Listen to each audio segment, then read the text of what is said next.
Engineering counselling ప్రక్రియ ప్రారంభమవుతుంది. విద్యార్థులు ఎటువంటి జాగ్రత్తలు తీసుకోవాలి, ఈసారి ఏ కోర్సులకు డిమాండ్ ఎక్కువ ఉంది, క్రేజీ ఎక్కువగా ఉంది అన్న వివరాలు తెలుసుకునే ప్రయత్నం చేద్దాం. మనతో పాటు ఉన్నత విద్యా మండలి చైర్మన్ డాక్టర్ బాలకృష్ణారెడ్డి గారు ఉన్నారు. వారిని అడిగి తెలుసుకుందాం. సార్, ఈసారి కౌన్సిలింగ్ ప్రక్రియలో ఎలాంటి జాగ్రత్తలు తీసుకోవాలి విద్యార్థులు అంటే ఏం చెప్తారు? ఓకే, కౌన్సిల్ కంటే ముందు మీకు తెలుసు కదా, మే అంతా మనం ఎగ్జామ్స్ కండక్ట్ చేయడం, జూన్ అంతా రిజల్ట్స్ ఇవ్వడం, ఇప్పుడంతా కౌన్సిలింగ్ ప్రాసెస్ స్టార్ట్ అయింది. ముఖ్యంగా మనం ఏంటంటే ఇంజనీరింగ్ రేపటి నుంచి కౌన్సిలింగ్ ప్రారంభమవుతుంది. మనం 3 phases పెడతాము. ఎందుకంటే ఇవన్నీ ఇంజనీరింగ్ కౌన్సిలింగ్ ఎప్పుడు చేసినా కానీ మనము మిగతా ఈ మెయిన్స్ ఈ ఎగ్జామ్స్ అన్నీ దృష్టిలో పెట్టుకొని ఆ షెడ్యూల్స్ అంతా ఖరారు చేసినాక వాటికి అనుగుణంగా చేయడం జరిగింది. మనకు ప్రాసెస్ రేపటి నుంచి స్టార్ట్ అయ్యి 22 నుంచి ఈ యొక్క సర్టిఫికేట్ వెరిఫికేషన్ ఈ ప్రాసెస్ అంతా స్టార్ట్ అవుతుందండి. సో ఈసారి కూడా మీకు తెలుసు, లాస్ట్ ఇయర్ చాలా ఇన్నోవేషన్ మనం తీసుకొచ్చాము ఇంజనీరింగ్ కౌన్సిల్లో. ముఖ్యంగా ఏంటంటే జియో ట్యాగింగ్ నుంచి మొదలుకొని ముఖ్యంగా కౌన్సిల్కి సంబంధించి ఒకటి ఏం చేశామంటే మనం మాక్ కౌన్సిలింగ్ అని పెట్టాము. ఆ మాక్ కౌన్సిలింగ్ చాలా విజయవంతంగా అయింది. దాదాపు అంటే మీకు ఫస్ట్ ఫేజ్లో 1,00,000 మంది స్టూడెంట్స్ ఇంజనీరింగ్లో చూజ్ చేసుకుంటే మళ్ళీ మాక్ కౌన్సిల్కు 44,000 మందికి మళ్ళీ రీలుక్ చేసుకునేటువంటి అవకాశం కలిగింది. సో అది కూడా మళ్ళీ ఈసారి కంటిన్యూ చేస్తున్నాం. సో దాంతో ఏమవుతుందంటే స్టూడెంట్స్ ఒకవేళ మిస్టేక్ చేసినా కానీ, లేకుంటే అనుకున్న కాలేజీలో కొన్ని కాలేజీల నేమ్స్ ఎట్లా ఉంటాయంటే మల్లారెడ్డి అంటే ఒక 4-5 ఉన్నాయి, ఇట్లా ఉంటాయి కదా. సో అవన్నీ కరెక్ట్ చేసుకునేటువంటి వెసులుబాటు ఈ యొక్క మాక్ కౌన్సిలింగ్ ద్వారా ఇస్తున్నాము. అది చక్కగా వర్క్ అయింది లాస్ట్ టైం. ఈ హోప్ ఈసారి కూడా ఈ యొక్క మాక్ కౌన్సిలింగ్ ద్వారా స్టూడెంట్స్ మళ్ళొకసారి వాళ్ళు దీన్ని యూటిలైజ్ చేసుకొని కరెక్ట్ కాలేజీలను చూజ్ చేసుకొని మంచి కాలేజీలను పెంచుకోవాలని. అయితే ఒకటి ఏంటంటే ఇంకొక సూచన కూడా స్టూడెంట్స్కి ఏంటంటే, ఒకసారి మీరు ఈ యొక్క ఆప్షన్స్ పెట్టుకునే ముందు ఆ కాలేజ్ ఏంటి, వాళ్ళ వెబ్సైట్కి పోయి ఎలాంటి ఫ్యాకల్టీ ఉంది, ఎలాంటి పొజిషన్స్ అంటే ప్లేస్మెంట్స్ వస్తున్నాయి కొంచెం చూసుకొని చక్కగా పెట్టుకోవాలనేది నా సూచన. ఎందుకంటే మీరు ఒక ఆప్షన్స్ పెట్టుకోవడమే కాదు, మీ భవిష్యత్తుకు సంబంధించినటువంటి విషయాన్ని మీరు డిసైడ్ చేసుకుంటున్నారు కాబట్టి వీలైనంత వరకు ఫిజికల్గా కానీ కొంత ఫ్రెండ్స్ ద్వారా కానీ తెలిసిన వాళ్ళ ద్వారా కూడా మీరు ఒపీనియన్ తీసుకొని చక్కటి కాలేజీలు చూజ్ చేసుకొని చేయాలని. I wish you all the best for students those who are taking part of this counselling process of EAP CET 2026. Sir, ఈ ఏడాది బీటెక్లో క్రేజీ ఉన్న సబ్జెక్టులు ఏంటి, ఎక్కువ మంది విద్యార్థులు ఆప్షన్స్ పెట్టుకున్న సబ్జెక్ట్స్ ఏంటి, కోర్సులు ఏవి అంటే ఏం చెప్తారు? అయితే ఇప్పుడు మీకు ఇంతకుముందు చెప్పాను నేను, ఈ యొక్క హైయర్ ఎడ్యుకేషన్ అంటే ఇంజనీరింగ్ అంటే సిఎస్సి అనేటువంటి భావన ఉంటుండే. అయితే ఇప్పుడు కూడా ఉంది, కానీ ఈసారి కొంత సిఎస్సితో పాటు ఈసీఈ కూడా మంచి ప్రోగ్రెస్లు ఉంది. మిగతా కోర్ బ్రాంచెస్ కూడా కొంత ఇంప్రూవ్మెంట్ అనిపిస్తుంది మాకు. సరే, ఇంకా ప్రాసెస్ స్టార్ట్ అయితే మనకు ఎగ్జాక్ట్ తెలుస్తుంది కానీ బట్ సో మేము కూడా పేరెంట్స్కు స్టూడెంట్స్ కూడా మేము సజెషన్ ఏం చెప్తున్నామంటే, మేము కూడా మీటింగ్లు పెట్టి కూడా చెప్తున్నాము, వీలైనంత వరకు అన్ని బ్రాంచ్లు ఇంపార్టెంట్. కేవలం ఇంజనీరింగ్ అంటే కంప్యూటర్ సైన్సే కాదు. ఈరోజు ఒకటి కంప్యూటర్ సైన్స్లో సిఎస్సిలో ఒక ప్రాబ్లం ఏమవుతుందంటే సప్లై డిమాండ్. మనకు 100 మంది సప్లై అవసరం అంటే మనము ఈ 1000 మందిని ప్రొడ్యూస్ చేస్తున్నాము. అది కొంత 4-5 ఇయర్స్లో ఈ యొక్క ఇంబ్యాలెన్స్ అయ్యే ప్రమాదం కూడా ఉంది. కాబట్టి నేను విద్యార్థులకు పేరెంట్స్కు ముఖ్యంగా చెప్పడం ఏంటంటే, అన్ని ఇంజనీరింగ్ కోర్సుల్లో మంచి అవకాశాలు ఉన్నాయి. ఎందుకంటే ఈరోజు మనం ఇండియా ఒక యూత్ కంట్రీ, ఈరోజు మనకు ప్రపంచానికి కావాల్సినటువంటి మానవ వనరులను అందించే దేశంగా మనం ఉన్నది. కాబట్టి ఏది పెట్టుకున్నా కానీ దాని మీద నిష్ణాతత ఉండి సబ్జెక్ట్ మంచి గ్రిప్ ఉంటే మనకి ఇక్కడే కాదు అవకాశాలు బయట కూడా ఉంటాయి. కాబట్టి ఇష్టమైంది కష్టపడి చదివి గ్రిప్ తెచ్చుకొని సబ్జెక్ట్ ఉండాలనేది నా సూచన. సార్, మనం చూసుకోవచ్చు, ఇప్పుడు కొత్త కోర్సులకు సంబంధించి ఏమైనా ఈసారి ప్రవేశపెడుతున్నారా? కొత్త కోర్సులు ఏమొచ్చాయి? ఏఐకి సంబంధించి కానీ ఇతర కోర్సులకు సంబంధించి ఏమైనా కొత్త కోర్సులు ఈసారి నుంచి ప్రారంభమవుతున్నాయా? ఇంజనీరింగా లేకుంటే జనరల్? ఇంజనీరింగ్లో ఉన్నాయి. ఇప్పుడు ఈ యొక్క ఏఐఎంఎల్ తర్వాత రోబోటిక్స్ ఇవి లాస్ట్ 2-3 ఇయర్స్ నుంచి కూడా కొత్త కోర్సులు కొంత పెట్టడం జరిగింది. అయితే ఇంతకుముందు ఎక్కువ క్రేజీ ఉండే. ఇప్పుడు అసలు లాస్ట్ టైము 1,10,000 ఇంజనీరింగ్ సీట్లో 86,000 ఓన్లీ కంప్యూటర్ సైన్స్ ఫీల్డ్ కావడం జరిగింది.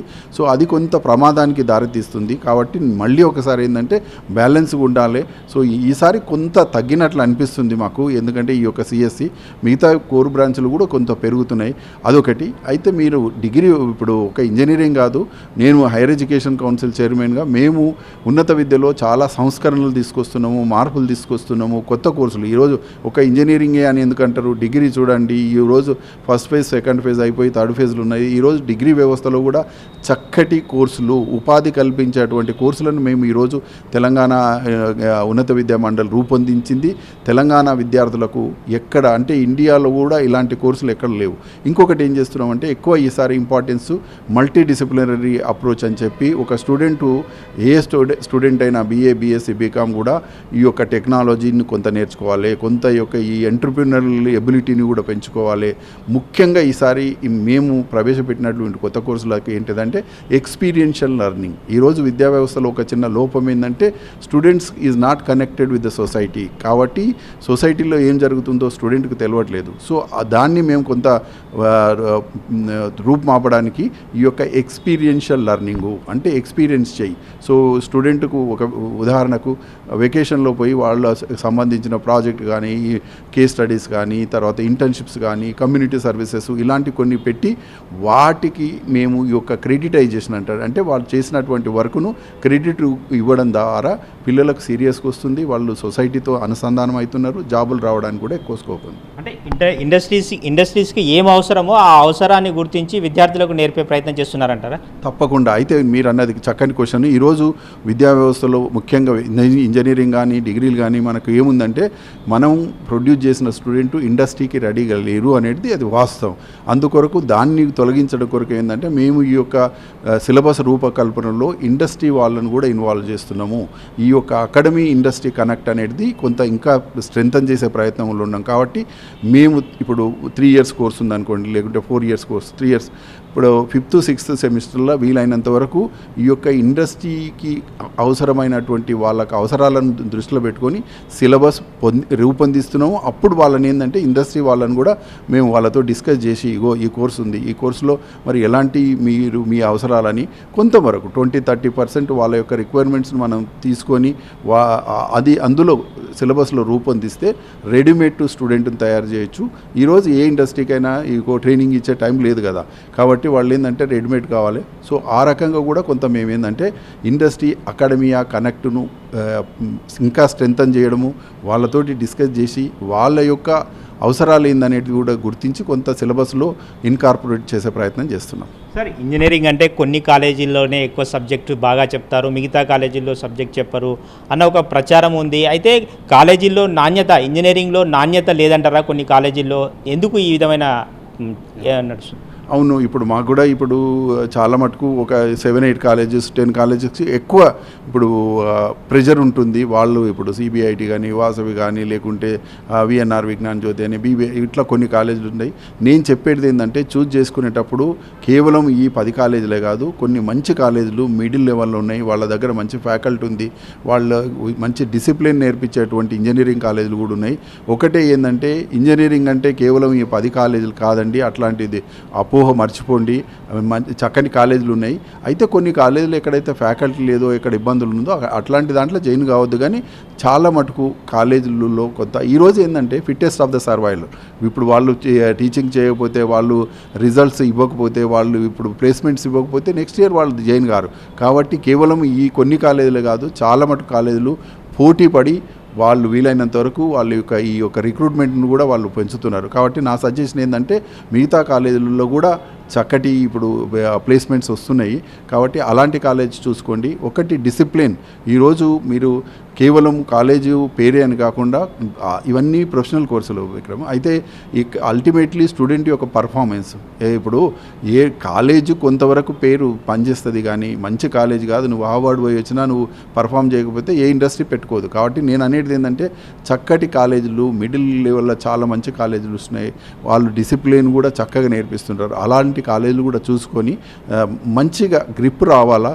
నేను ఇంతకుముందు చెప్పినట్లు పోటీ ప్రపంచంలో ఉన్నాము, ప్రపంచంతో పోటీ పడుతున్నాము. అన్లెస్ మనకు ఆ సత్తా, కెపాసిటీ, నాలెడ్జ్ లేకుంటే ఏ కాలేజీ కానీ ఏ యూనివర్సిటీ కానీ అవి కొంతవరకు ఉంటాయి. కాబట్టి ఇవన్నీ ప్రొఫెషనల్ కోర్సెస్ మంచి గ్రిప్ తెచ్చుకొని ఉంటే అవకాశాలు మాత్రం చాలా ఉన్నాయి. Nothing to worry. Sir, faculty లేని కాలేజీలకు సంబంధించి ఏమైనా చర్యలు తీసుకునే అవకాశం ఉంటుందా? ఉన్నవి ఇప్పుడు ఇవన్నీ ఏంటంటే ఇప్పుడు ఉస్మానియా కానీ జేఎన్టీయూ కింద చాలా మటుకు ఈ ఇంజనీరింగ్ కాలేజీలు ఉన్నాయి. వాళ్ళు ఈ యొక్క ఫ్యాక్ట్ ఫైండింగ్ పోవడము, తర్వాత ఇన్స్పెక్షన్ చేయడం, వాళ్ళ రిపోర్ట్స్ కూడా మాకు వచ్చినాయి. ఏ కాలేజీలో అయితే డిఫిషియన్స్ ఉందో, ల్యాబ్స్ కానీ లేకుంటే ఫ్యాకల్టీ షార్టేజ్ ఉందో అవి కూడా గుర్తించడం జరిగిందండి. సో కాబట్టి అలాంటి కాలేజీలకు ఈవెన్ పర్మిషన్ కూడా ఇవ్వని సందర్భాలు ఉన్నాయి. కాబట్టి ఇవన్నీ విద్యా సంవత్సరం ప్రారంభమయ్యే లోపల మాకు ఆల్రెడీ రిపోర్ట్స్ కూడా వచ్చినాయి. సో వీలైనంతవరకు ఏమైనా డెఫిషియన్సీస్ ఉంటే కొంత ఆ డెఫిషియన్సీస్ కూడా వాళ్ళు కొంచెం టైం ఇచ్చి, ఇప్పుడు ఫ్యాకల్టీ తక్కువ ఉన్నారనుకోండి, అలాంటి కాలేజీలో కూడా వాళ్ళు వార్నింగ్ ఇచ్చి బై ద టైం ఇప్పుడు ఈ కాలేజీలు రీఓపెన్ అయ్యే వరకు అన్ని డెఫిషియన్సీస్ కరెక్ట్ చేసి వీలైనంత వరకు ఫ్యాకల్టీని పెట్టి ఇలాంటివన్నీ చర్యలు తీసుకోవడానికి మేము ఆల్రెడీ ఈ యూనివర్సిటీస్ కూడా ఇన్స్ట్రక్షన్స్ ఇవ్వడం జరిగింది. మొత్తం మీరు చూసుకోవచ్చు, కౌన్సిలింగ్కి వెళ్ళే విద్యార్థులు కనీస జాగ్రత్తలు తీసుకోవాలి. ఫ్యాకల్టీకి సంబంధించి లేని కాలేజీ యాజమాన్యాలపై ఖచ్చితంగా చర్యలు ఉంటాయి అని చెప్పి ఉన్నత విద్యామండలి చైర్మన్ డాక్టర్ బాలకృష్ణారెడ్డి గారు చెప్తున్నారు. వీడియో జర్నలిస్ట్ సి శ్రీనివాస్ గౌడ్తో విక్రమ్, సాక్షి టీవీ, హైదరాబాద్. మరిన్ని అప్డేట్స్ కోసం ఛానల్ను సబ్స్క్రైబ్ చేయండి. నోటిఫికేషన్స్ కోసం బెల్ ఐకాన్ పై క్లిక్ చేయండి.